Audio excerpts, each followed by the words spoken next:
Bonjour à tous, merci de nous rejoindre ici pour ce nouveau webinaire de French Morning avec le cabinet Nielsen Law Group. Merci, Wilson Law Group, pardon. Merci de nous rejoindre. Nous allons parler de la réouverture pour les entreprises. Alors, si vous êtes concerné, si vous avez une entreprise, si vous vous demandez comment faire pour faire revenir vos employés, il faut rester avec nous. On va parler de ça pendant une heure. Il y a énormément de questions juridiques, notamment, qui se posent, pas seulement. Et comme d'habitude, le but, c'est de prendre le maximum de vos questions. Donc, si vous en avez, n'hésitez pas, levez la main si vous êtes sur le Zoom. Si vous êtes sur le Facebook Live, il faut nous rejoindre sur le Zoom. C'est le meilleur moyen de poser vos questions en direct. Et il y a une petite icône qui vous permet de lever la main. À ce moment-là, on vous donnera la parole. Donc, on va en parler avec nos trois invités aujourd'hui que j'ai le plaisir d'accueillir. Merci beaucoup, Déborah Nielsen, qui est la fondatrice du cabinet Nielsen Law Group. Il y a aussi Émilie Ayoub, qui est associée de Nielsen Law Group, et puis Cynthia Martens, qui est collaboratrice du cabinet. Elles vont toutes les trois nous parler avec nous de ce sujet. On parlera de comment, quand prendre la décision d'ouvrir, comment gérer la transition, notamment, entre autres choses. Et pour commencer tout de suite, je vais laisser la parole à Déborah qui va, je crois, commencer. Si je suis exact, est-ce que c'est cela? En fait, c'est moi qui vais Et commencer. Cynthia, voilà, j'ai tout raté. C'est Cynthia qui commence tout de suite avec la première partie de notre présentation. Allez-y, Cynthia. Et puis, encore une fois, levez la main dès maintenant si vous voulez poser des questions et on vous donnera la parole tout de suite sur cette première partie. Alors, je commence. Donc, merci Emmanuel.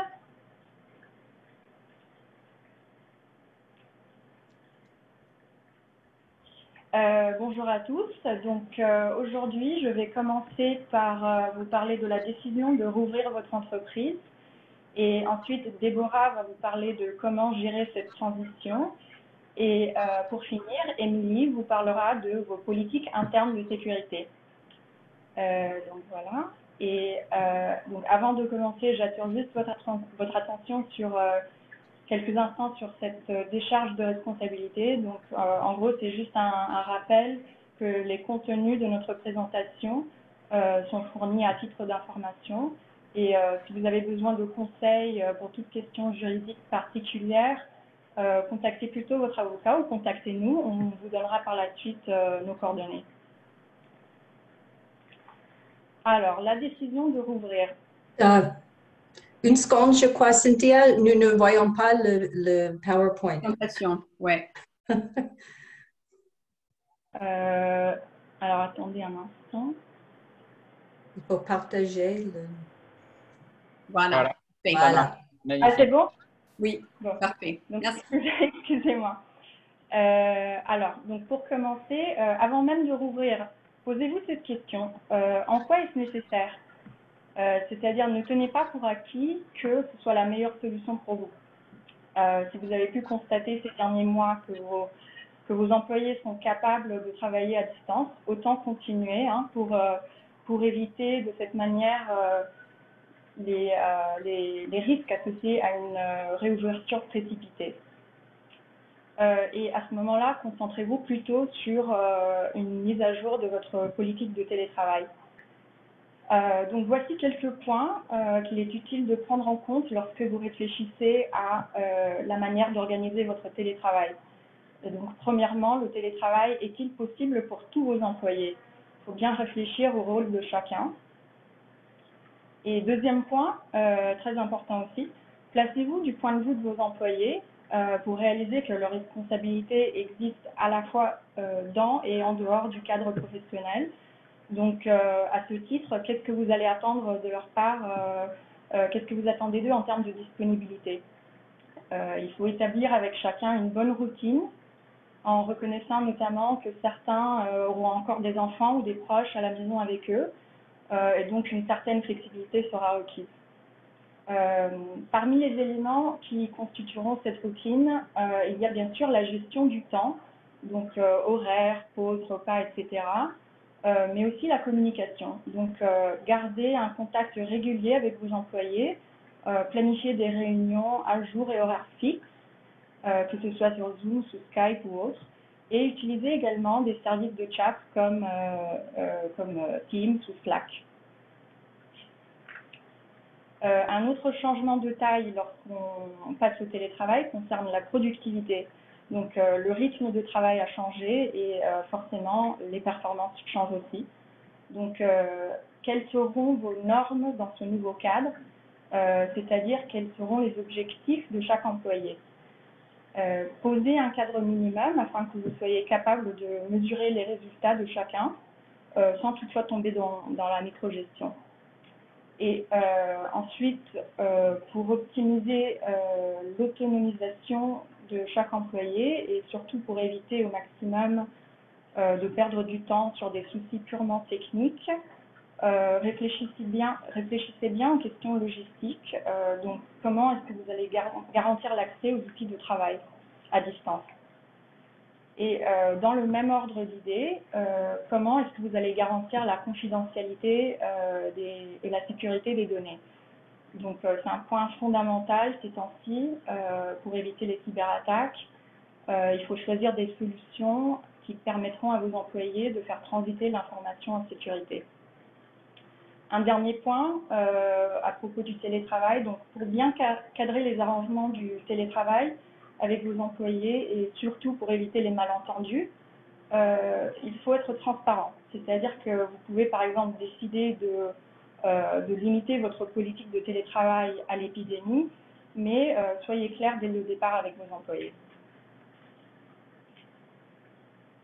Alors, donc, maintenant, on va parler un peu des lois et des règlements. Donc, pour certains d'entre vous, le télétravail est impossible et donc la réouverture est la seule solution. Et avant toute chose, les dirigeants de votre entreprise vont devoir consulter de près les lois fédérales, les règlements, les ordonnances, pour savoir quand rouvrir. Mais gardez à l'esprit également que le propriétaire de vos locaux peut également jouer un rôle dans cette discussion. Donc, par exemple, en imposant de nouvelles politiques de sécurité, telles que le port obligatoire de masques, par exemple. Donc, quelles que soient les réglementations imposées par la loi, ou par votre propriétaire, une fois que l'entreprise rouvre ses portes, c'est vous qui aurez la responsabilité de préserver la santé et la sécurité des salariés qui seront sur place. Donc, si vous ne l'avez pas déjà fait, nous vous conseillons vivement de créer un comité Covid pour considérer tous les aspects pertinents et également de nommer un Chief Security Officer.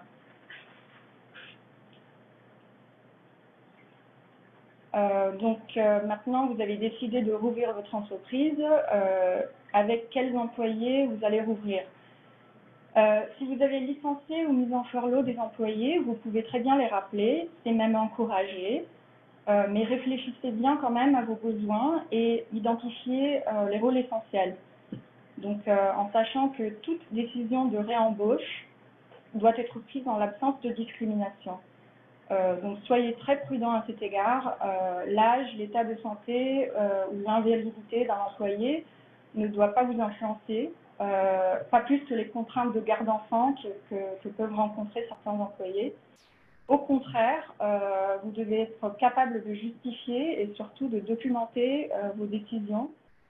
Donc, par exemple, vous pouvez choisir de réembaucher par ancienneté ou par chiffre de vente ou par heure facturable. Donc, concentrez-vous en somme sur des critères concrets et objectifs. Donc, il faut également vous préparer à la possibilité que certains employés refusent de retourner au bureau. Et dans ces cas-là, il faut vraiment faire une analyse au cas par cas pour comprendre si c'est plutôt une question de préférence personnelle ou de recommandation du gouvernement. Et également pour comprendre si l'employé en question peut travailler à distance ou pas.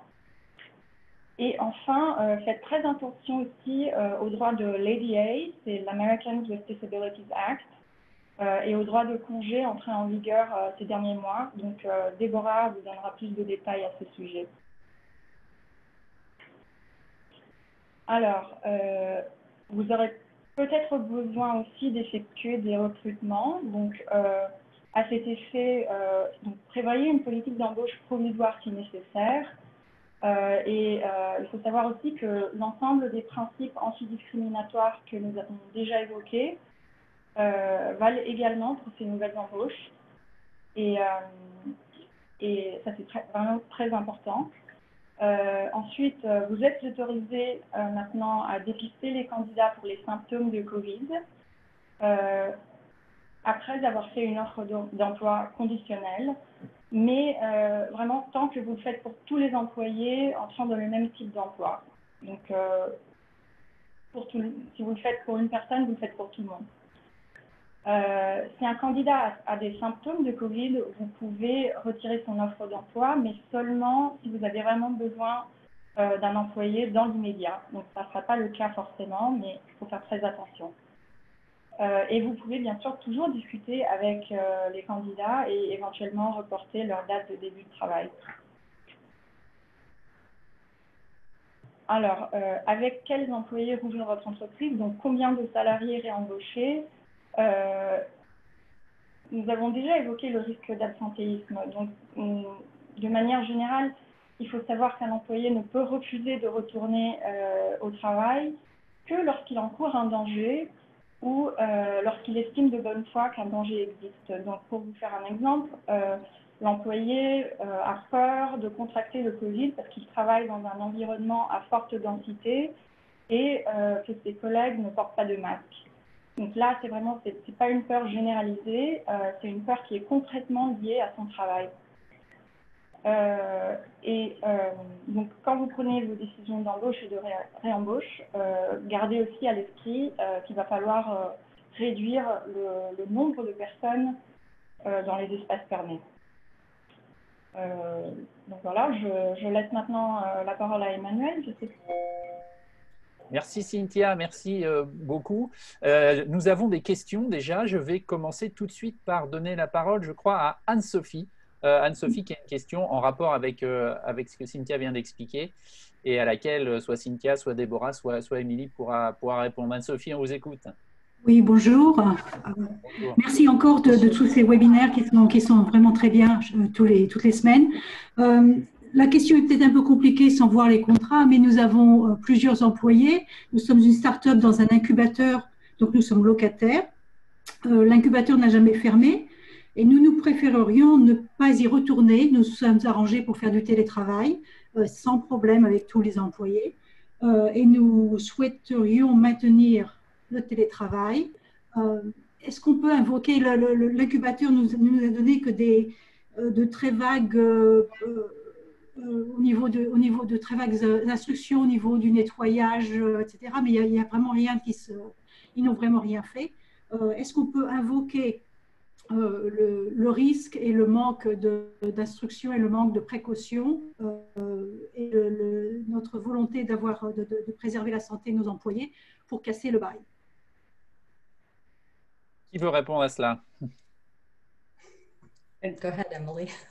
Oui, comme vous avez évoqué, Anne-Sophie, je pense que ce serait vraiment une analyse des conditions de votre bail qui va répondre à la question. D'une manière générale, ça va aussi dépendre sur la situation dans votre immeuble.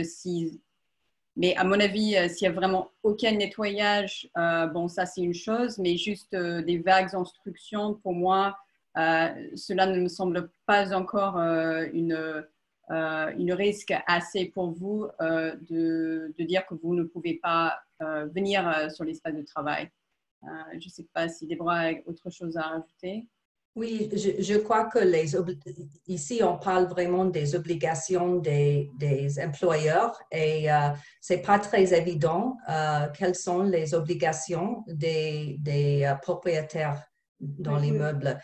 Et il faut vraiment, comme Emily a dit, il faut vraiment regarder le bail pour voir s'il y a quelque chose dedans qui peut vous aider. Mais d'habitude, les baux, comme peut-être vous le savez, sont 100% écrits pour les propriétaires et pas les locataires. Donc, c'est souvent difficile. Oui. Oui, tout à fait. Non, je suis d'accord. Merci beaucoup. Merci à vous. Merci Anne-Sophie. On a pour l'instant, n'hésitez pas, encore une fois, à lever la main si vous avez des questions sur ce sujet-là, mais de toute façon, on y reviendra aux questions. Et on va enchaîner maintenant avec la partie suivante, qui est, je crois, Émilie qui nous la présente. Non, je me suis encore trompé, c'est Déborah. Oui, c'est moi. OK, Allez, Déborah. Une seconde.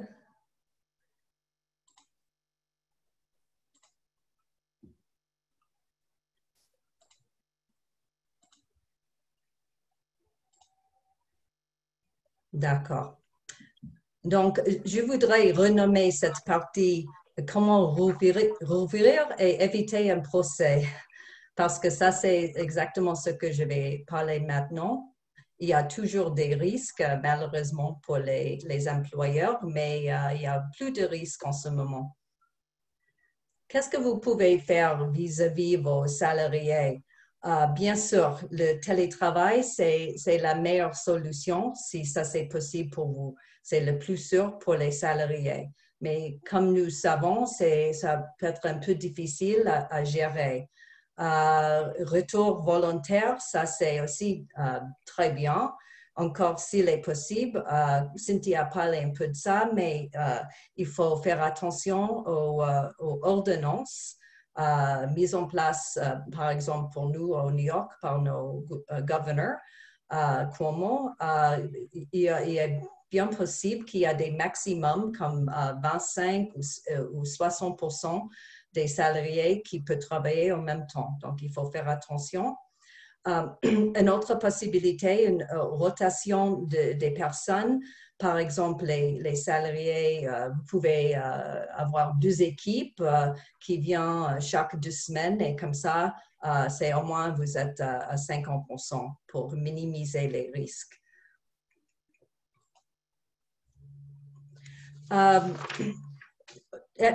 Cynthia a parlé un peu de l'ADA et l'accommodation des salariés. Donc, il faut dire que c'est un processus interactif. Ça, c'est très important.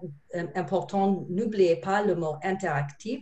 Ça veut dire que vous devez travailler avec un salarié s'il il ou elle demande une accommodation raisonnable. Donc, je vous parle un peu d'abord de la loi. La loi applicable aux 15 personnes, c'est une loi fédérale, le ADA.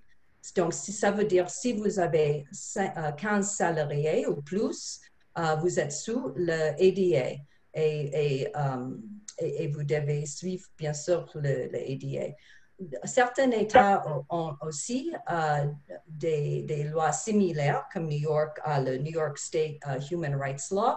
Si vous avez au moins 4 salariés, y compris l'actionnaire. Donc, 4 personnes au New York et vous êtes sous les lois de New York aussi. Et ça protège les gens handicapés comme le ADA, c'est similaire. Comment ça marche? Donc, si un salarié vous demande, comme j'ai dit avant, une accommodation raisonnable, il faut commencer le processus interactif. S'il ne demande rien, la personne ne demande rien, même si c'est quelqu'un, par exemple, âgé, donc avec plus de risques en ce moment, ce n'est pas nécessaire de commencer ce processus. C'est seulement si le salarié vous demande quelque chose. Et peut-être il ou elle n'utilise pas ces mots magiques, accommodation raisonnable. Ce n'est pas nécessaire qu'il utilise ces mots, mais s'il demande que vous faites un peu plus, peut-être pour leur protéger. Il y a une exception, comme dans la loi, vous verrez, et peut-être vous le savez, il y a beaucoup d'exceptions. Si ça pose une contrainte excessive, ça veut dire un undue hardship à votre société. Et qu'est-ce que ça veut dire exactement? Ça veut dire si ça pose des difficultés importantes ou des frais importants. Significant difficulty or expense. Donc il faut faire attention à ça aussi. Mais si vous pouvez trouver une solution avec le salarié, bien sûr, c'est la meilleure solution. Et si vous avez des soucis, par exemple, pour un de vos salariés, encore peut-être quelqu'un un peu âgé ou quelqu'un avec des risques, ils ont des maladies préexistantes que vous connaissez déjà, et vous préférez que cette personne ne va pas au travail, est-ce que vous pouvez dire non, vous devez rester chez vous? Non, vous ne pouvez pas faire ça. C'est très gentil de vous, mais si cette personne voudrait venir quand même, il faut le faire. Sauf encore une autre exception, s'il y a une menace direct threat à cette personne, à sa santé. Donc ça, c'est un peu difficile à prouver, mais c'est une possibilité. Donc, maintenant, je vais vous parler des exemples d'accommodation que vous pouvez faire d'après le ADA, et ça marche aussi bien sûr pour New York ou des autres États. C'est toujours sûr, le télétravail, c'est toujours le plus sûr pour vos salariés. Aussi, vous pouvez mettre cette personne peut-être dans un bureau privé ou dans un petit coin de bureau un peu seul, loin des autres gens, de ses collègues et le public. Vous pouvez proposer des fonctions un peu différentes ou un poste différent, temporaire. Changer les heures de travail, par exemple, cette personne peut arriver un peu plus tard et rester un peu plus tard pour éviter un peu le métro. Donner plus de PPE en anglais. Peut-être cette personne a besoin d'un peu plus que les autres. Aussi, comme vous avez peut-être vu dans les supermarchés déjà, construire une sorte de barrière de séparation entre cette personne et les autres salariés ou le public. Une très bonne ressource pour vous, c'est le EEOC. That's the Equal Employment Opportunity Commission. Et voilà, c'est le site web, le lien là. C'est partie du gouvernement US, bien sûr. Et là, ils ont des très, très bonnes recommandations et le Q&A est super bien, super clair et vraiment, je vous conseille de regarder le EEOC. Ça peut vous aider beaucoup. Le EEOC est responsable pour la veille au respect des règles, pour la non-discrimination. Donc, ce n'est pas seulement la discrimination liée à des gens handicapés, mais aussi pour les protected classes, on appelle, ça veut dire race, sexe, âge, religion, origine nationale, etc. Donc, ça, c'est le EEOC qui est responsable. Et le EEOC a le pouvoir de faire des enquêtes aussi. Comment ça marche? Un salarié dépose une plainte avec le EEOC et le EEOC décide, regarde la plainte, vous pouvez répondre, bien sûr, et décide s'il y a assez pour lancer un procès contre la société.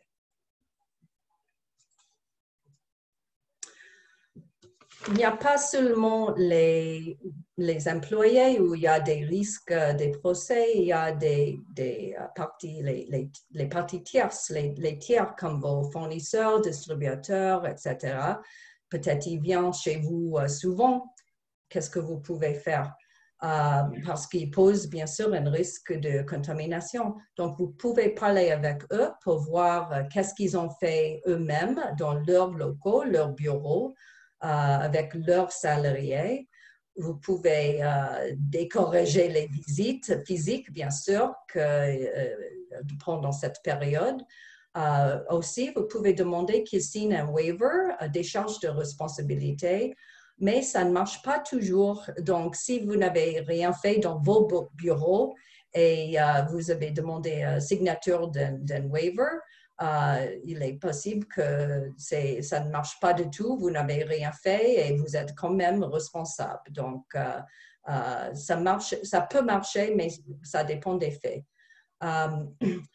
Vis-à-vis vos salariés, j'ai parlé avant un peu de la discrimination, mais aussi on a vu malheureusement récemment des discriminations liées à l'origine nationale avec le coronavirus, surtout avec les gens chinois. Donc, il faut faire attention avec cela aussi dans vos bureaux.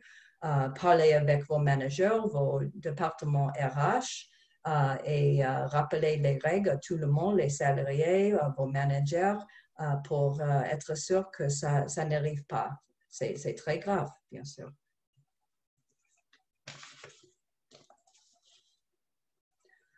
Donc, d'autres choses que vous pouvez faire. Emily va parler plus d'avoir une politique interne avec tous les protocoles. Elle va parler de chaque catégorie, des protocoles que vous devez mettre en place. Formation avec vos salariés, que tout le monde comprend très bien tous les nouveaux protocoles que vous avez mis. Faire attention aux règles et lois qui sont changées. Par exemple, peut-être vous, comme employeur, j'espère que vous avez déjà des affiches obligatoires dans vos locaux, comme par exemple pour le Workers' Compensation.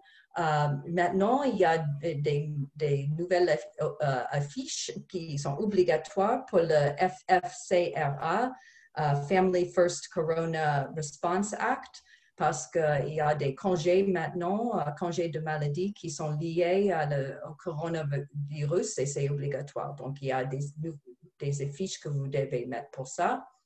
Concernant les locaux, les propriétaires, on a parlé un peu de ça avec la personne avant qui a demandé la question. Les propriétaires, on croit qu'au moins doivent vous donner aux locataires quelques règles, procédures pour les ascenseurs, pour les espaces communs. Mais s'il vous a donné quelque chose, vous, comme locataire, vous devez partager les nouvelles règles avec vos salariés.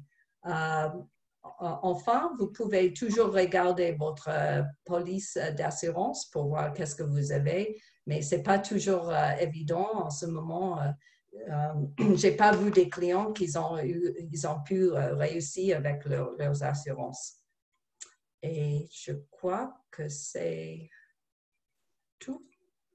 Parfait, merci beaucoup Déborah. Alors on a pas mal de questions, mais continuez si vous voulez poser des questions, c'est le moment. Levez la main ou posez vos questions dans le Q&A là sur le Zoom. Si vous êtes sur Facebook, rejoignez-nous sur le Zoom, c'est le plus simple, mais vous pouvez aussi laisser un commentaire sur Facebook et je relayerai vos questions. Donc parmi les gens qui ont levé la main, nous avons Claire-Laure. Claire-Laure, est-ce que vous nous entendez? Oui, vous m'entendez? Oui, absolument, allez-y. Parlez un peu plus fort peut-être. Très bien. Bonjour. Ma question n'est pas en rapport avec des employés, mais pour les travailleurs indépendants, les 1099. Est-ce que j'ai la possibilité de refuser de retourner chez un client dans la mesure où les conditions de travail, en particulier l'espace entre le client et moi, est absolument trop restreint? Donc, merci. Merci voilà. Claire. Alors, je vais répéter parce qu'on vous entend pas très bien. Donc, vous posez la question en tant que 1099, c'est-à-dire en tant que travailleur indépendant aux États-Unis et non en tant que salarié. La question, c'est est-ce que je peux refuser d'aller reprendre le travail, en quelque sorte, d'aller travailler sur place, dans la mesure où il n'y a pas notamment la distanciation sociale de plus de 6 pieds qui est requise en principe. Qui veut répondre à ça? A priori, encore comme la question précédente, beaucoup va dépendre sur les clauses, des conditions particulières dans votre contrat avec l'employeur. Est-ce qu'il y aura éventuellement certaines clauses qui obligent l'employeur de suivre certaines réglementations du gouvernement, bien sûr? Je pense que beaucoup va aussi dépendre vraiment des conditions de travail. C'est-à-dire, est-ce que vous êtes beaucoup en face avec le public? Est-ce que l'employeur fournisse d'autres mesures de protection hors de la distance, par exemple les masques, les gants, etc. Il y a beaucoup de variables, je pense, qui va répondre à cette question. Surtout, qu'est-ce qui est dans votre contrat et quelles sont d'autres mesures qui sont mises en place par l'employeur ou par le client. Très bien. Merci beaucoup. Merci beaucoup, Claire. Alors, je ne sais pas si Déborah veut ajouter quelque chose là-dessus. Oui, oui. Aussi, je ne sais pas encore, c'est une question de votre contrat, comme Emily a dit, mais souvent dans les 1099, les contrats de 1099 de freelance, il y a des clauses qu'il peut arrêter en 30 jours de préavis. Donc, ça, c'est un peu aussi le risque que vous prenez. C'est un peu difficile pour nous comme avocats sans regarder le contrat pour vous donner une très bonne réponse. Merci beaucoup. Une question par écrit de quelqu'un qui ne donne pas son nom. Que faire quand on est un parent unique, single parent, s'il n'y a pas de garde pour les enfants et que l'employeur veut le retour au travail? Il me semble que le Families First Coronavirus Response Act permet une certaine congé pour des parents qui n'ont pas d'option de garde pour les enfants. Je pense, il me semble que c'est pour une durée de 2 semaines et payé à 2 tiers. Il faut que je vérifie, mais il y a des congés nouveaux concernant le coronavirus qui s'appliquent aux parents qui n'ont pas de garde pour les enfants. Après, il me semble que c'est limité quand même à 2 semaines.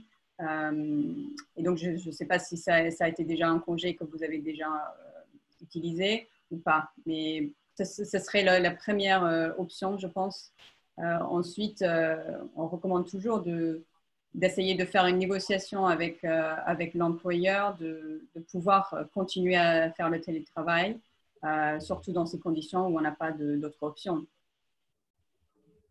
Très bien, merci beaucoup, Émilie. Une question peut-être un peu plus générale, je ne sais pas si c'est pour Déborah, où il y a eu beaucoup de discussions sur la possibilité pour le Congrès d'adopter une loi qui finalement protégerait les employeurs et les business, d'ailleurs plus généralement, une sorte d'immunité. Où est-ce qu'on en est de ce point de vue-là? Est-ce qu'il y a des chances pour que ça se produise ou pas? On ne sait jamais avec notre Congrès. Mais oui, je crois que c'est une bonne idée parce que si vraiment on a une bonne foi et on fait le maximum qu'on peut, c'est pas juste ou correct qu'on a la possibilité d'avoir un procès. Donc, mais c'est impossible. Je peux pas vous dire avec notre Congrès, je crois. Merci beaucoup. Donc, on va passer à la 3e partie. Et là, figurez-vous que je vais avoir bon, parce qu'apparemment, ça va être Émilie qui va présenter. Bravo. Voilà, Émilie, je vous laisse prendre la suite pour parler des mesures pour ouvrir et les différentes politiques internes en matière de sécurité, de manière à pouvoir ouvrir en toute sécurité pour les personnels et pour les clients, et puis aussi en toute sécurité juridique, finalement. Je laisse Déborah faire le partage de présentation.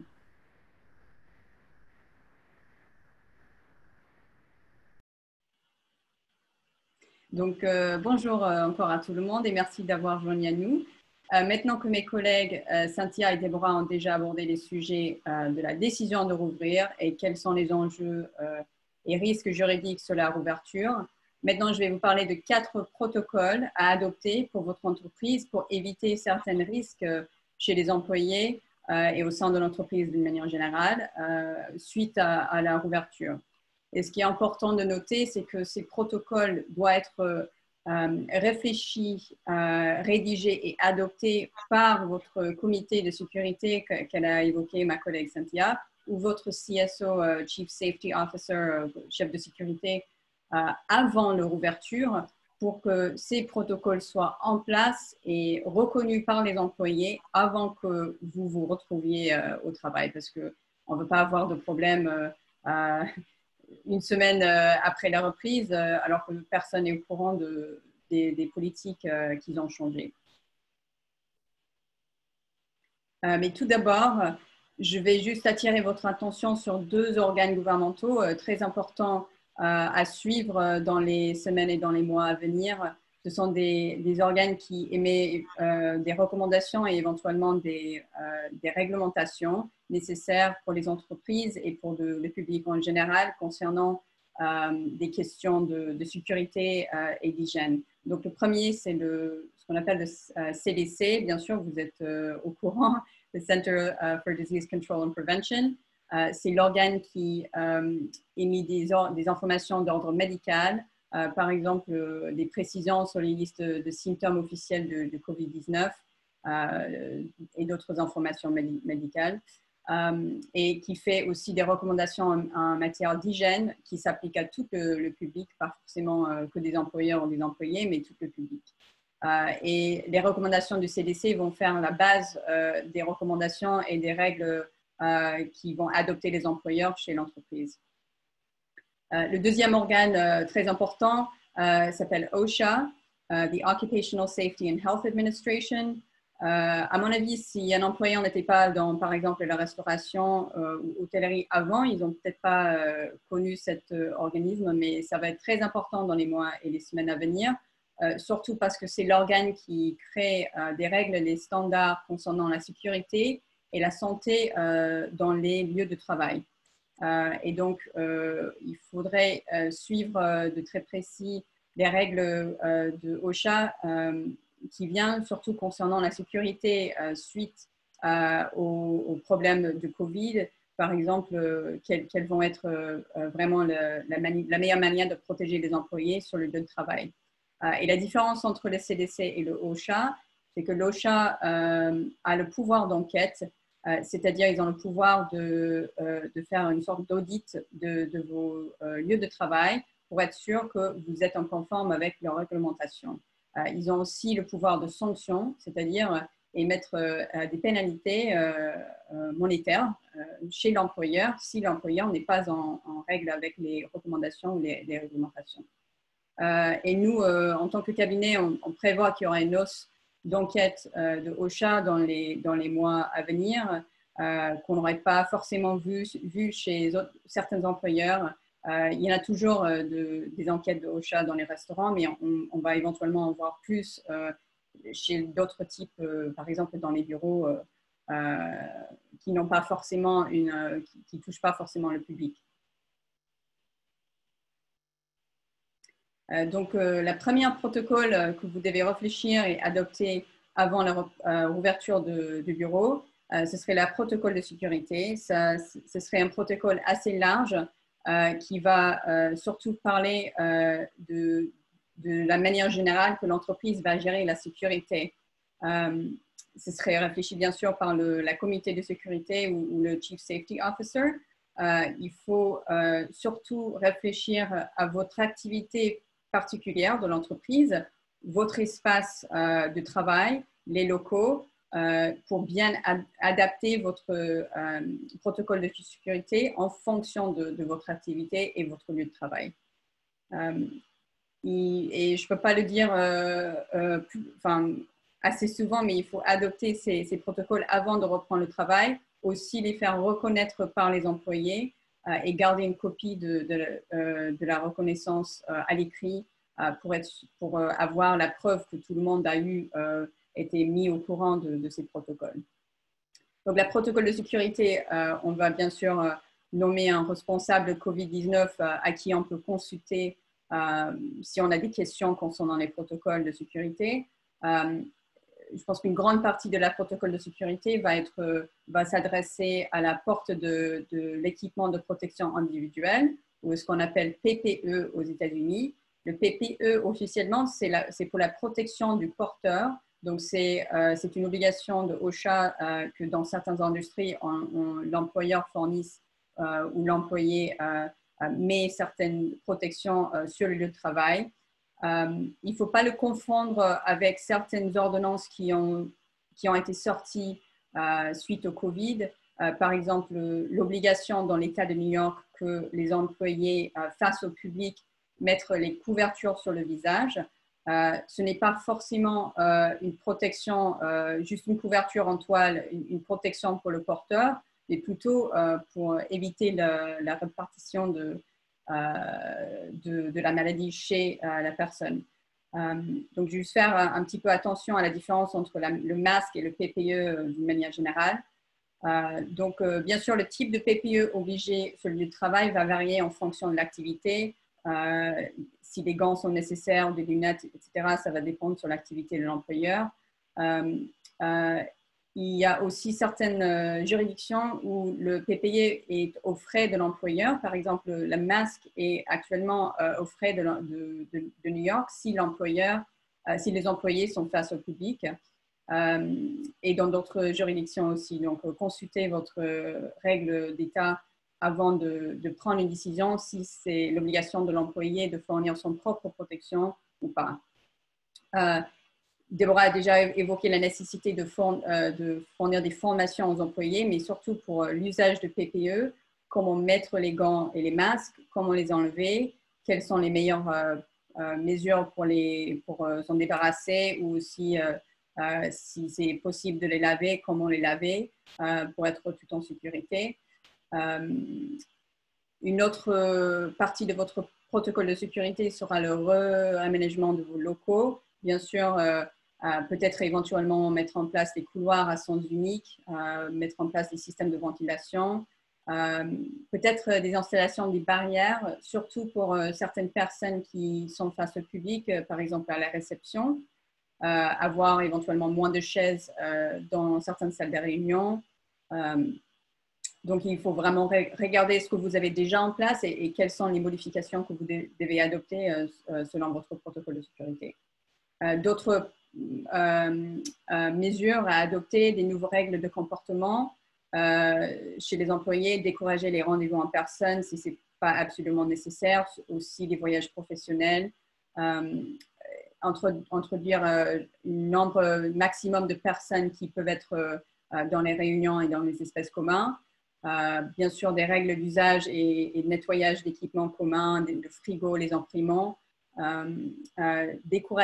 Interdire les livraisons de colis personnels au bureau et décourager beaucoup d'échanges de personnes, de sortir et revenir au bureau plusieurs fois dans la journée pour éviter le risque de contamination pendant la journée. Évidemment, un autre protocole de nettoyage profond et fréquent des bureaux. Il faut faire attention dans certaines juridictions, quand vous utilisez certaines chimies, il y a une obligation de mettre au courant des employés de certains produits chimiques qu'on utilise dans l'espace de travail. Donc, vérifiez-vous. Et ensuite, aussi, il y a beaucoup de débats sur l'usage de certaines applications sur les smartphones pour alerter les employés quand ils ont mis à risque d'être à côté de quelqu'un qui a été exposé au virus ou porteur de virus. Pour l'instant, ces applications, déjà, je pense que pour beaucoup de PME, ça coûte assez cher et il y a beaucoup de débats sur les problèmes concernant la protection des données personnelles. Donc, pour l'instant, si vous pensez que vous êtes une entreprise qui pourrait vraiment bénéficier, consultez avec un conseiller juridique avant de s'y lancer pour être sûr que vous êtes en conforme avec les règles de protection de données personnelles. Un deuxième protocole qui fera partie du protocole de sécurité sera le protocole d'hygiène qui parle plus bien sûr des mesures d'hygiène que tout le monde doit adopter dans le lieu de travail. Bien sûr, vous connaissez tous les recommandations de CDC d'une manière générale, mais il vaut mieux le mettre à l'écrit pour vos employés quand même. Lavage de mains, quand et comment on lave les mains, dans quel moment dans la journée. Bien sûr, après avoir touché la nourriture, etc. Il faut mettre quand même des choses à l'écrit pour les employés pour protéger l'employeur de problèmes, pour que quelqu'un ne peut pas dire après « Ah, je ne savais pas ». Voilà, il vaut mieux le mettre à l'écrit. On va aussi placer des lingettes et des gels désinfectants partout dans l'environnement de travail, le mettre à disposition à tout le monde, surtout dans les espaces communs. On va avoir un protocole général interdiction de se serrer la main, ni entre employés, ni avec les clients ou les fournisseurs. Et aussi penser d'encourager chacun d'utiliser leur propre équipement si possible. Par exemple, ne pas partager une imprimante si c'est possible ou un téléphone chacun doit essentiellement utiliser leur propre équipement. Donc encore une bonne formation est aussi indispensable avec ces protocoles à l'écrit. C'est encore la meilleure manière de protéger l'employeur, de ne pas avoir de problème. C'est de mettre tout le monde au courant à l'écrit et également les former sur ces nouveaux protocoles. Un troisième protocole à adopter, ce serait le protocole de dépistage médical. En fait, beaucoup a changé depuis le Covid-19, ce qui n'était pas possible avant. Maintenant, les employeurs ont le droit de demander aux employés de divulguer si l'employé a une ou plusieurs conditions médicales qui ont été identifiées par le CDC d'être les symptômes de Covid-19. Donc, cette liste de symptômes est très précise et qui est mise à disposition sur le site de CDC. On peut demander aux employés s'ils ont en tout essoufflement, difficulté à respirer, fièvre, une fièvre plus de 100,4 degrés, des frissons, douleurs musculaires, mal de gorge, perte de goût ou de l'odorat. Et voilà. Et donc, on ne peut pas demander les employés s'ils ont d'autres symptômes qui ne sont pas sur cette liste. C'est une liste très précise.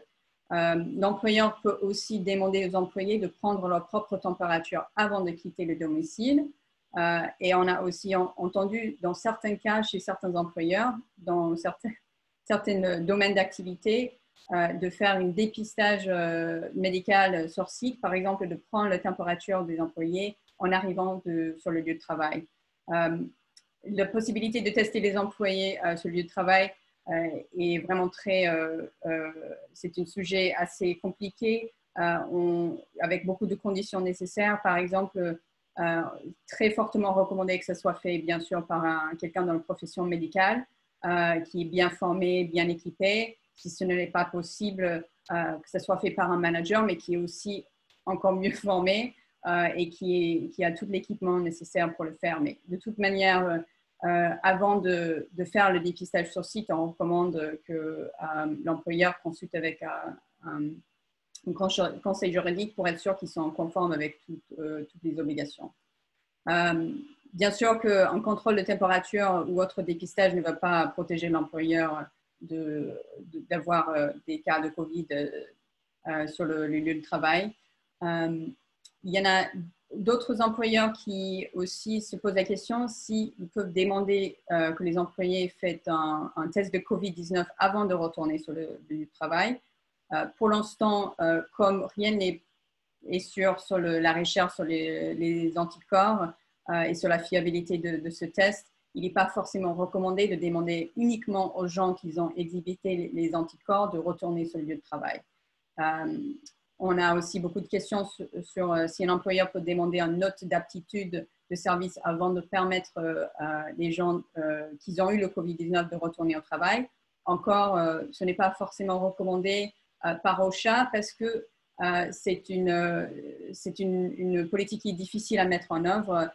Des fois, c'est compliqué pour les médecins d'émettre cette lettre. Les médecins ne veulent pas forcément s'impliquer sur le sujet et qui sont aussi débordés par des demandes. Donc, ce n'est pas une politique de demander cette note d'aptitude, pas forcément. L'élément le plus important sur le protocole de dépistage médical est si un employeur garde un record des symptômes médicaux d'un employé, ces informations médicales doivent être gardées séparément du dossier RH de la personne. On ne peut pas garder les informations médicales dans un dossier qui contient aussi des entretiens, d'évaluation, etc. Parce que les informations médicales sont protégées par la loi ADA et uniquement le personne qui doit avoir accès à ces informations chez l'employeur doit en avoir accès, pas par exemple toute l'équipe RH. Et finalement, la quatrième protocole à adopter qui sera éventuellement et surtout dans les mois et pour le reste de 2020, en sachant qu'il y a beaucoup qui croient qu'il y aura une deuxième vague de COVID-19 dans l'automne, c'est un protocole de contamination. Que doit faire l'employeur s'il y a un cas de Covid-19 et que l'entreprise, enfin, il y a la réouverture de bureau, ou qu'est-ce qu'on fait si un employé exhibe les symptômes de Covid-19. Bien sûr, l'élément le plus important de ce protocole est l'isolement total pour un employé qui teste positif ou qui exhibe des symptômes, de ne pas venir sur le lieu de travail pendant un certain moment après que tous les symptômes soient partis. On va bien sûr avoir une politique de nettoyer les locaux et surtout le bureau et les espaces de l'employé concerné. Et en fonction de votre lieu de travail et la possibilité d'avoir une contamination chez d'autres employés, éventuellement fermer le bureau peut-être pendant un certain moment. On va bien sûr informer d'autres employés ou d'autres clients ou fournissants qui ont été en contact avec l'employé concerné. Par contre, ce qui est important à retenir, on ne peut pas divulguer le nom de la personne qui a eu les symptômes ou qui ont été testés positifs pour le COVID-19. Le nom de la personne est aussi des informations protégées par la loi. Et donc, on peut juste dire à quelqu'un, oui, vous étiez mis en contact avec un employé de l'employeur X qui ont eu des symptômes ou qui ont eu un test positif de COVID-19, mais ne pas dire le nom. Éventuellement, dans certaines juridictions, il y aura peut-être une obligation d'informer OSHA ou un autre organisme de santé local s'il y a eu un cas de test positif de COVID-19. Il faut vérifier avec votre juridiction. Et également, dans certains cas d'hospitalisation ou testé positif plus décès, une obligation de tenir un registre des cas de COVID-19 pour OSHA. Donc, s'il y a d'autres conditions qui s'appliquent, plus hospitalisation ou décès, vérifiez-vous que vous n'avez pas une obligation de tenir un registre auprès de OSHA. Et juste quelques derniers points à noter pour l'État de New York surtout. Bien sûr, on a le Monitoring Dashboard et le Lookup Tool. Ce sont les outils que vous pouvez utiliser pour vérifier que votre entreprise est tout d'abord permis de rouvrir selon la région que vous trouvez et également votre type d'activité. À retenir aussi, bien sûr, New York oblige chaque entreprise de mettre en place ce safety plan, ce protocole de sécurité pour protéger les employés et les clients, sécuriser les locaux. Donc, n'attendez pas de mettre le protocole une fois que tout le monde est au retour au bureau et c'est quelque chose qu'il faut faire avant que vous rouvrez les locaux, surtout dans l'État de New York.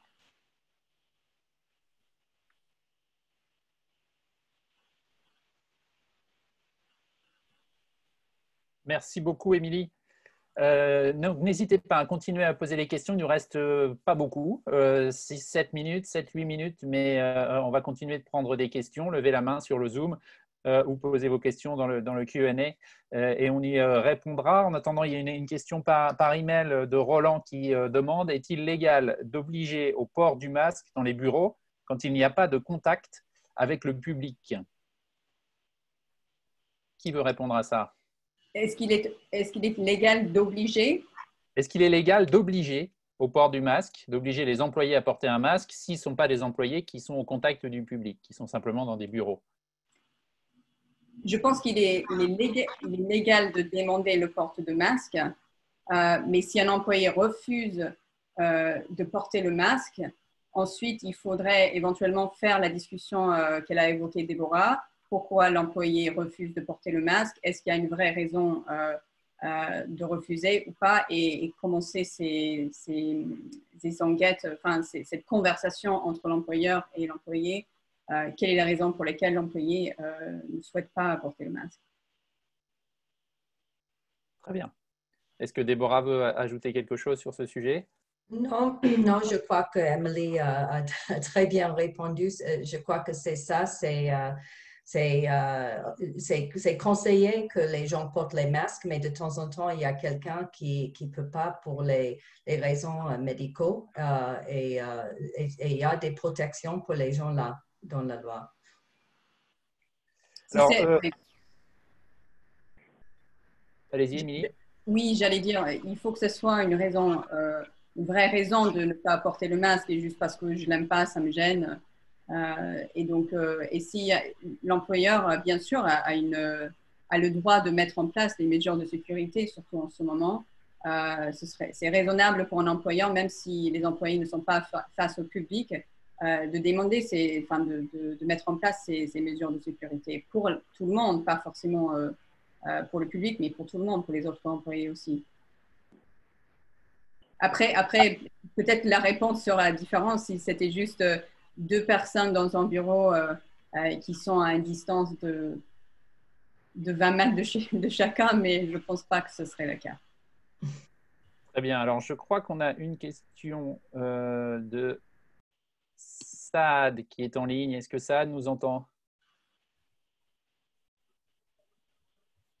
Est-ce que vous nous entendez, Saad?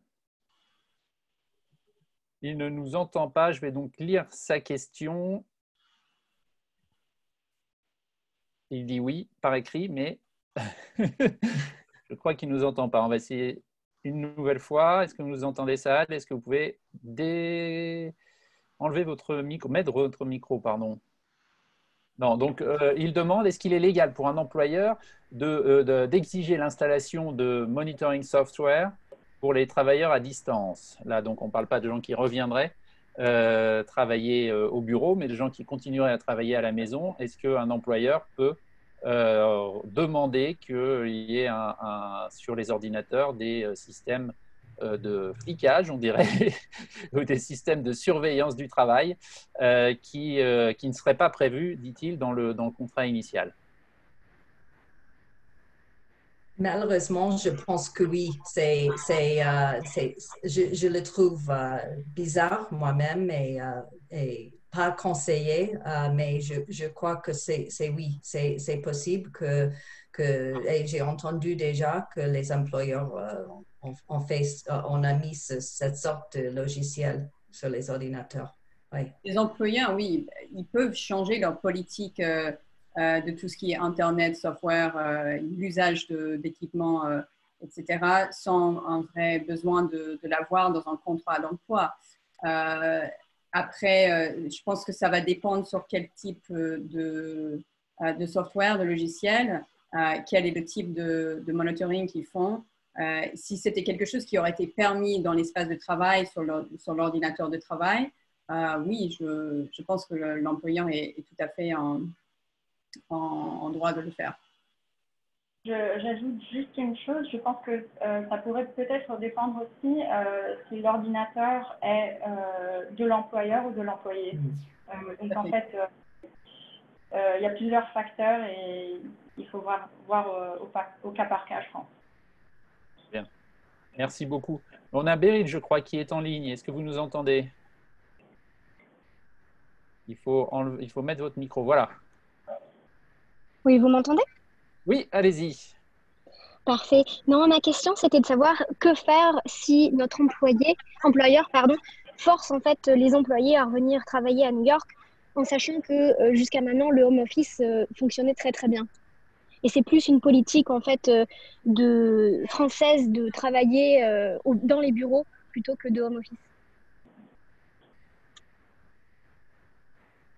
Ils ont le droit de le faire. C'est ça, ils ont le droit de le faire. Mais il faut absolument qu'ils adaptent un plan et des protocoles dont Emily a parlé beaucoup. Mais les employeurs peuvent le faire. Tant que l'employeur met à disposition toutes les mesures de sécurité recommandées, obligées, ils peuvent demander aux employés de retourner au bureau comme avant. On n'est pas forcément dans un monde maintenant qu'on va travailler de la maison, même si tout le monde est d'accord que ça fonctionne très bien et qu'on y arrive. Un employeur peut aussi avoir son avis que le face-à-face a des valeurs et il peut demander aux employés de faire partie de cette communauté commune dans les espaces communs qui trouvent qu'il y a une valeur. Et il faut ça. Oh, go ahead. Non, je voulais juste dire qu'en tant qu'employé, je pense qu'on peut éventuellement demander à l'employeur s'il peut y avoir une certaine flexibilité, mais il faut savoir que ça sera quand même l'employeur qui va décider, à moins qu'il n'y ait une raison spécifique médicale peut-être, ou comme on a évoqué tout à l'heure. Et à l'inverse, est-ce qu'il serait légal pour un employeur de décider que puisque tel employé est autorisé à travailler de chez lui ou de chez elle, on peut baisser son salaire, par exemple, ou des choses comme ça? Facebook, par exemple, a annoncé que tout le monde serait autorisé à travailler remotely, à distance, mais que néanmoins, ceux qui décideraient de ne plus habiter à San Francisco ou dans les endroits très, très chers pourraient voir leur salaire diminuer. Est-ce que ça, c'est légal? C'est une question compliquée. Je pense, je dirais pas que c'est illégal comme ça. Est-ce que c'est recommandé? Il faudrait éventuellement faire une analyse sur les cas particuliers de locaux de l'employé, de l'employeur, les contrats en place. Il n'est pas, un employeur peut réduire un salaire prospectif, c'est-à-dire pas après le fait, mais peut dire oui, alors cette année vous allez gagner moins. Des raisons derrière peuvent être aussi, s'il y a une raison raisonnable d'affaires, entre guillemets, derrière, je ne vois pas de problème. Après, est-ce que c'est recommandé? Ça, c'est une autre question. Très, très bien. Écoutez, ça fait 1 heure qu'on se parle maintenant de ce sujet. J'espère que vous avez, comme moi, appris beaucoup de choses sur la question. N'hésitez pas à contacter nos intervenantes. Nous mettrons dans l'article de récapitulatif et dans l'article dans lequel vous pourrez voir le replay, les contacts pour les joindre, pour joindre le cabinet Nielsen. Merci à toutes les trois d'avoir pris le temps et de nous avoir donné toutes ces explications. Restez sur frenchmorning.com pour voir le programme qui reste riche de nos webinaires, de nos émissions, de nos articles. Et merci encore de votre fidélité et à très bientôt. Merci. Merci. Bonne journée. Au revoir. Au revoir.